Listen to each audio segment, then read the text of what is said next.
Arc fault circuit interrupters, known as AFCIs, are designed to detect and interrupt dangerous electrical arcs. These arcs can be a significant cause of electrical fires. In hospice settings, the arguments for requiring AFCIs in bedrooms are compelling due to several factors. Firstly, fire safety is paramount. Hospices often house patients with limited mobility or cognitive function, making them particularly vulnerable in the event of a fire. AFCIs provide an added layer of protection by detecting and mitigating electrical arcs before they can ignite flammable materials. Secondly, the protection of medical equipment is crucial. Bedrooms in hospices frequently contain essential medical devices such as oxygen concentrators, ventilators, and infusion pumps. These devices are vital for patient care, and their failure could have serious consequences. AFCIs can help protect this equipment from electrical damage or fires, ensuring their reliability during emergencies. Thirdly, code compliance is a legal and ethical obligation. The National Electrical Code, also known as the NEC, typically requires AFCIs in all bedrooms of new construction and major renovations. This requirement extends to hospices, as they generally fall under healthcare occupancy classifications. Adhering to the NEC ensures that the electrical system meets minimum safety standards. However, there are also arguments against mandating AFCIs in hospice bedrooms. One concern is the potential for false positives. AFCIs can sometimes trip even when there is no actual arc fault, leading to nuisance shutdowns of electronics and medical equipment. This can be disruptive, especially in a hospice environment where patients rely on these devices. Another consideration is cost. AFCIs are generally more expensive than standard circuit breakers, which can increase the overall cost of construction or renovation projects. This cost factor may be a concern for hospices with limited budgets. Finally, compatibility issues can arise. Some older electrical equipment may not be compatible with AFCIs, requiring replacement or modification. This can add to the cost and complexity of installing AFCIs in existing facilities. Despite these potential drawbacks, the benefits of AFCIs in hospice bedrooms often outweigh the risks. The increased protection against electrical fires and the compliance with safety codes are significant advantages. However, it is essential to address the potential for false positives and compatibility issues to minimize disruptions and ensure the reliable operation of medical equipment. To mitigate the risk of false positives, several strategies can be employed. One approach is to use higher quality AFCIs that are less prone to nuisance tripping. Another strategy is to carefully inspect and maintain the electrical system to identify and address any potential sources of electrical noise that could trigger false alarms. Furthermore, it is important to educate staff on how to respond to AFCI trips and to differentiate between genuine arc faults and nuisance tripping. In cases where compatibility issues arise, it may be necessary to replace or modify older electrical equipment to ensure proper operation with AFCIs. This can be a significant expense, but it is essential to ensure the safety and reliability of the electrical system. In conclusion, while there are arguments against requiring AFCIs in hospice bedrooms, the fire safety benefits and code compliance considerations typically outweigh the potential drawbacks. The increased protection provided by AFCIs can help create a safer environment for hospice patients and their equipment. It is therefore generally recommended to install AFCIs in all bedrooms of hospices. Additional considerations include consulting with qualified electrical professionals to assess the specific needs and potential compatibility issues of each hospice facility.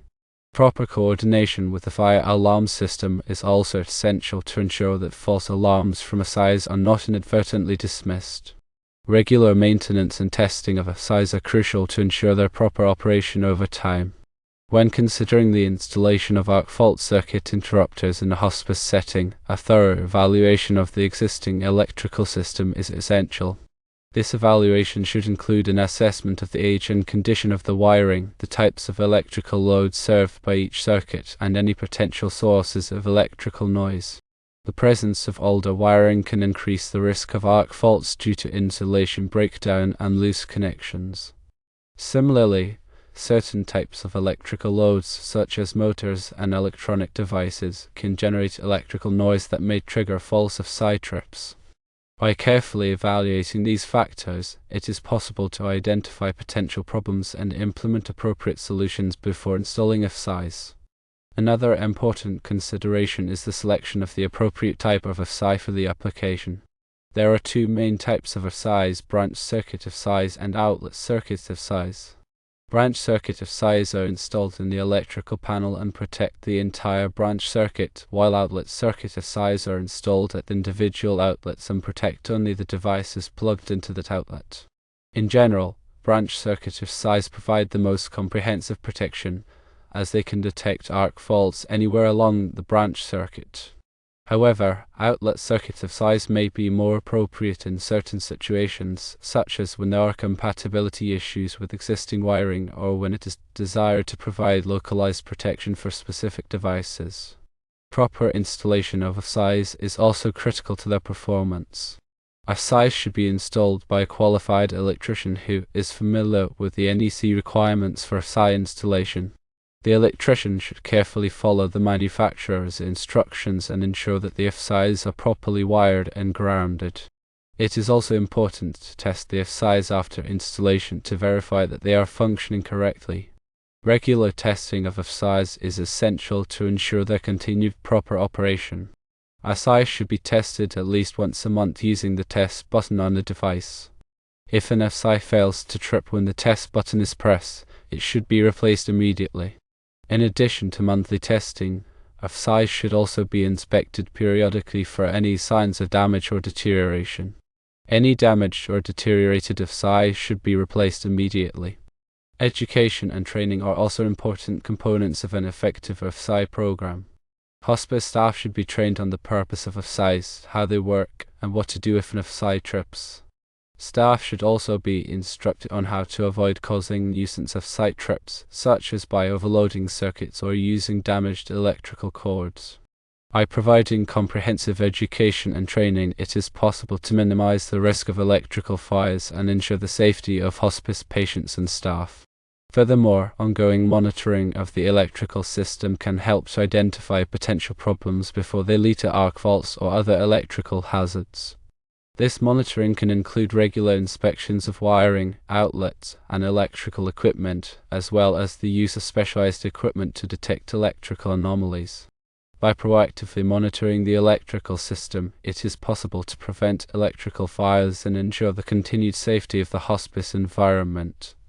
In addition to the technical considerations discussed above, it is also important to consider the human factors involved in AFCI implementation. Hospice patients may be particularly vulnerable to the disruptions caused by AFCI trips, especially if they are dependent on medical equipment or have cognitive impairments. Therefore, it is important to develop clear protocols for responding to AFCI trips in a way that minimizes disruption and ensures patient safety. These protocols should include procedures for quickly identifying the cause of the trip, restoring power to affected equipment, and communicating with patients and staff. It is also important to involve patients and their families in the decision-making process regarding AFCI installation. By explaining the benefits of AFCIs and addressing any concerns they may have, it is possible to gain their support for the project. Moreover, it is essential to document all aspects of the AFCI implementation process, including the initial assessment, the selection of AFCIs, the installation procedures, and the ongoing maintenance and testing. This documentation can be valuable for troubleshooting problems, demonstrating compliance with regulations, and providing evidence of due diligence in the event of an electrical fire. It is crucial to ensure that the electrical system in a hospice is designed and maintained to minimize the risk of electrical fires. Firstly, proper grounding is critical. A properly grounded electrical system provides a low resistance path for fault currents, which helps to trip circuit breakers and prevent electrical shock. Grounding should be inspected regularly to ensure that it is intact and effective. Secondly, surge protection is important. Surge suppressors protect sensitive electronic equipment from voltage spikes caused by lightning or power surges. Surge protection should be installed at the main electrical panel and at individual outlets where sensitive equipment is used. Thirdly, regular inspections are key. Regular inspections of the electrical system can identify potential problems before they lead to fires or other hazards. Inspections should be performed by a qualified electrician and should include a check of wiring, outlets, circuit breakers, and other electrical components. Fourthly, proper wiring practices must be followed. All wiring should be installed in accordance with the NEC and should be properly sized for the load it will carry. Wiring should also be protected from physical damage and should be regularly inspected for signs of wear or deterioration. Fifthly, avoid overloading circuits. Overloading circuits can cause wires to overheat and potentially start a fire. Circuits should be properly sized for the load they will carry, and extension cords should not be used as a substitute for permanent wiring. Sixthly, use of approved equipment is a must. All electrical equipment should be approved by a recognized testing laboratory, such as underwriters' laboratories or electrical testing laboratories, and should be used in accordance with the manufacturer's instructions. Seventhly, maintain proper clearances. Electrical equipment should be installed with adequate clearances to allow for ventilation and to prevent overheating. Clearances should be maintained around electrical panels, transformers, and other equipment. Eighthly, keep flammable materials away. Flammable materials should be kept away from electrical equipment to prevent them from igniting in the event of a fire. This includes items such as paper, cardboard, and cleaning supplies. Ninthly, have a fire safety plan. A fire safety plan should be developed and implemented to ensure that everyone in the hospice knows what to do in the event of a fire. The plan should include procedures for evacuating the building, notifying the fire department, and extinguishing small fires. Tenthly, provide fire safety training. Fire safety training should be provided to all hospice staff and residents to ensure that they are aware of the risks of electrical fires and how to prevent them. Training should include instruction on the proper use of fire extinguishers and other fire safety equipment. In conclusion, the decision to install arc fault circuit interrupters in hospice bedrooms should be based on a careful assessment of the risks and benefits, as well as a consideration of the specific needs of the facility and its patients.